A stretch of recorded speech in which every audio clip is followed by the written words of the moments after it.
एक दफ़ा एक अजीम शान सल्तनत थी। सल्तनत पर बादशाह अकबर की हक्मरानी थी, जो अपनी दानशमंदी और इंसाफ की वजह से मशहूर था। उसकी इकलौती बेटी शहजादी माया थी। शहजादी बहुत चंचल और शरारती थी। एक दिन जब वो बाग में तीर चलाना सीख रही थी कि अचानक उसे एक सानिप ने डिस लिया। शहजादी ज़मीन पर गिर गई।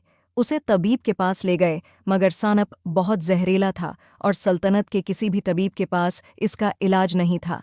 बादशाह बहुत परेशान था कि शहजादी जल्द सेहतियाब हो जाए और सल्तनत की खुशी वापस लौट आए। बादशाह ने दूर दराज से तबीबों को बुलाया, लेकिन किसी के पास भी जहर का तोड़ नहीं था। शहजादी अपने कमरे में लेटी थी। उसका चेहरा सफ़ेद पड़ गया था और आंखें बंद थीं। बादशाह अपनी बेटी को बचाने के लिए हर मुमकिन कोशिश कर रहा था और उसने एक शाही ऐलान किया, जो कोई भी शहजादी को ठीक कर देगा उसे इनामात से नवाजा जाएगा। एक शाम एक दाना शख्स महल के दरवाजे पर आया, जो कि शहजादी की बीमारी का सुनकर आया था।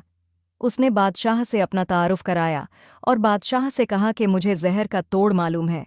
उसने बताया कि दूर एक गार में एक जादुई फूल है, जिसके रस से सानिप के जहर को ख़त्म किया जा सकता है, लेकिन उसकी हिफाजत जंगल की रूहों के स्पर्द है और सिर्फ वही लोग उस तक पहुंच सकते हैं जिनके दिल साफ हों। बादशाह ने ऐलान किया कि जो भी इस फूल को तोड़कर लाएगा, मैं शहजादी की शादी इससे कर दूंगा। एक शहजादे ने ये सुना तो सफ़र पे जाने का इरादा किया। शहजादे ने सफ़र का आगाज़ किया। जंगल में जानदार मखलूक़ात थीं, लेकिन उनके रास्ते में कोई रुकावट नहीं डाल रही थीं।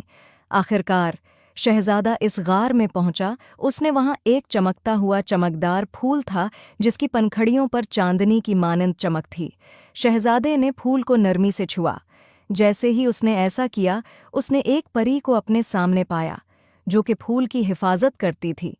परी ने शहजादे से कहा, फूल हासिल करने के लिए तुम्हें चंद सवालों का जवाब देना होगा। परी ने पूछा, वो क्या चीज़ है जो बगैर पर के उड़ती है, बगैर मन्ना के बोलती है और बगैर पाँव के चलती है? शहजादे ने कहा, हुआ। परी ने कहा, बहुत खूब, तुम फूल ले सकते हो। शहजादे ने परी का शुक्रिया अदा किया। शहजादे ने फूल को एहतियात से तोड़ा, ये यकीनी बनाते हुए कि इसका जादू बरकरार रहे। चमकदार गल के साथ शहजादा जल्दी से महल आया। उसने जादुई फूल को बादशाह को दे दिया और बादशाह ने शाही तबीबों के हवाले किया, जिन्होंने शहजादी के लिए एक ख़ास दवा तैयार की। जब शहजादी ने ये दवा पी तो उसकी आंखें खुल गईं और वही चमक वापस आ गई जो पहले गायब थी। अबू, उसने आहिस्ता से कहा। उसकी आवाज़ में शुक्रगुजारी और हैरत थी। मैं बेहतर महसूस कर रही हूँ। बादशाह ने खुशी के आंसुओं से अपनी बेटी को गले लगा लिया। सल्तनत ने खुशी मनाई, शहजादी की माजिजाती सेहतियाबी का जश्न मनाते हुए। बादशाह ने शहजादे और शहजादी की शादी कर दी। उम्मीद है आपको स्टोरी पसंद आई होगी। Please like and subscribe my YouTube channel.